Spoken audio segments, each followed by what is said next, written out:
The hook. In 1893, the world thought the Chicago World's Fair was powered by electricity.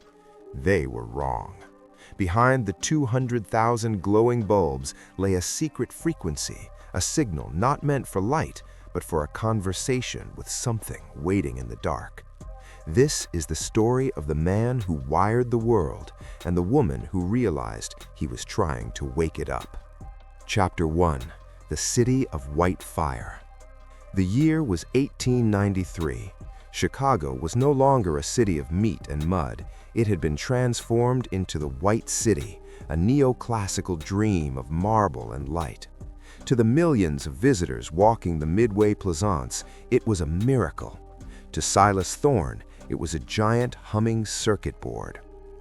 Silas stood atop the machinery hall, his hands stained with grease and copper dust. Below him, the Westinghouse engines throbbed like the heartbeat of a dying god. "He's here," a voice whispered behind him. Silas didn't need to turn around. He could feel the static in the air. The hair on his arms stood up. This was the Tesla effect. Nikola Tesla walked onto the catwalk, his tall, gaunt frame draped in a perfectly tailored black frock coat. He didn't look like an inventor. He looked like an aristocrat from a future that hadn't arrived yet. His eyes, dark and piercing, weren't looking at the crowds. They were looking at the massive AC generators. "Mr. Thorne," Mr. Tesla said, his voice a soft, melodic vibrato. "Do you hear it? The friction of the universe." "I hear the bearings grinding, sir," Silas replied, wiping his hands on a rag. Tesla smiled, a thin, haunting expression. "That is the sound of the old world resisting the new. Mr. Edison thinks electricity is a product to be sold in wires like sausages. He is wrong. Electricity is an invitation. We are merely building the door." The War of Currents. At that moment, the United States was a battlefield. On one side stood Thomas Edison, the wizard of Menlo Park, backed by the gold of J.P. Morgan and the brute force of direct current, or DC. On the other stood Tesla and George Westinghouse, wielding the elegant, lethal power of alternating current, or AC. But Silas knew something the newspapers didn't. He had seen the blueprints in Tesla's private lab at 35 South Fifth Avenue. They weren't just for motors or transformers. They were for a tower, a spire that would pull energy from the very ionosphere. The midnight signal. That night, as the fairgrounds fell quiet, Silas was tasked with monitoring the master switch. The fair was supposed to be dark by midnight, but Tesla had ordered a specific sequence of pulses to be sent through the main grid at 2 a.m. As Silas pulled the lever, the air didn't just hum, it sang. A low-frequency vibration rattled the teeth in his skull. Looking out over the darkened White City, he saw something impossible.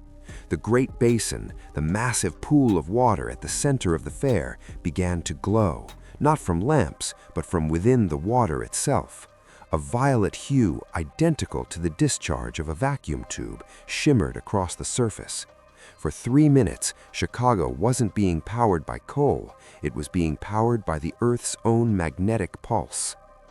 "Silas," a voice hissed from the shadows. It was Clara Vanderbilt, the rebellious niece of the railroad tycoon.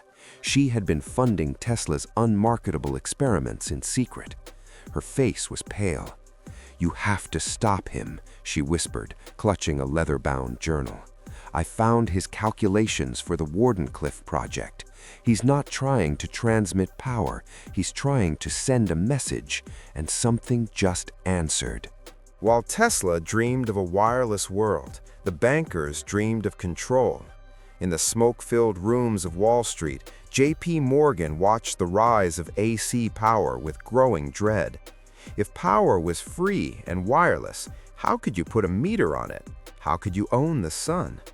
Silas found himself caught between two worlds. By day, he was the lead engineer for the most celebrated inventor on Earth.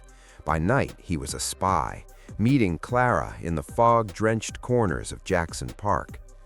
"The journal mentions a third frequency," Silas said, looking at the complex math Clara had stolen.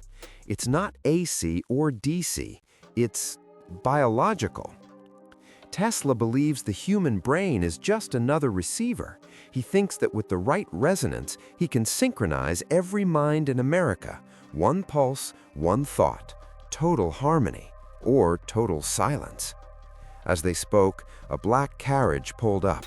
Men in gray duster coats stepped out. These were Edison's enforcers, men hired to sabotage Westinghouse equipment and spread rumors about the dangers of AC. But tonight, they weren't carrying wire cutters, they were carrying Winchester rifles. "Run," Silas said, grabbing Clara's hand. The chase through the 1893 World's Fair was a blur of shadows and light. They sprinted past the Ferris wheel, the first of its kind, which loomed like a giant skeleton in the dark. They hid inside the Street in Cairo exhibit as the men in gray searched the wooden stalls. "Why is Edison so desperate?" Silas breathed, his heart hammering. "It's not Edison," Clara replied, her voice trembling. "Edison is just a man who wants to be rich.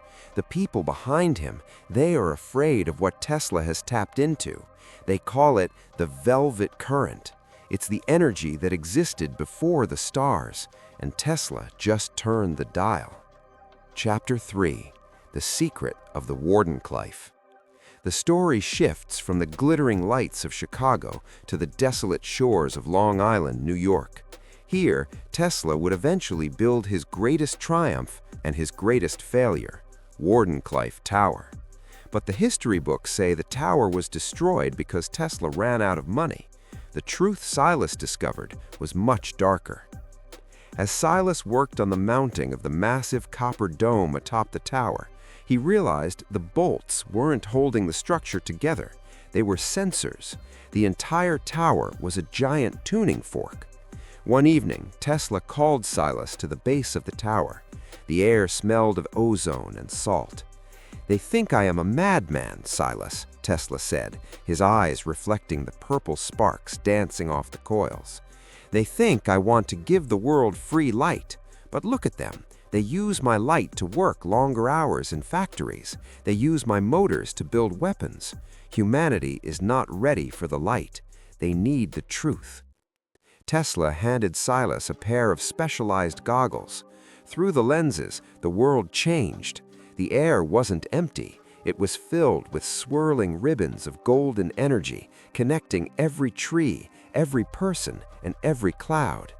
"It is the ether," Tesla whispered, "and I have found the key to the lock." But as Tesla reached for the final switch, the horizon didn't light up with a spark. It darkened.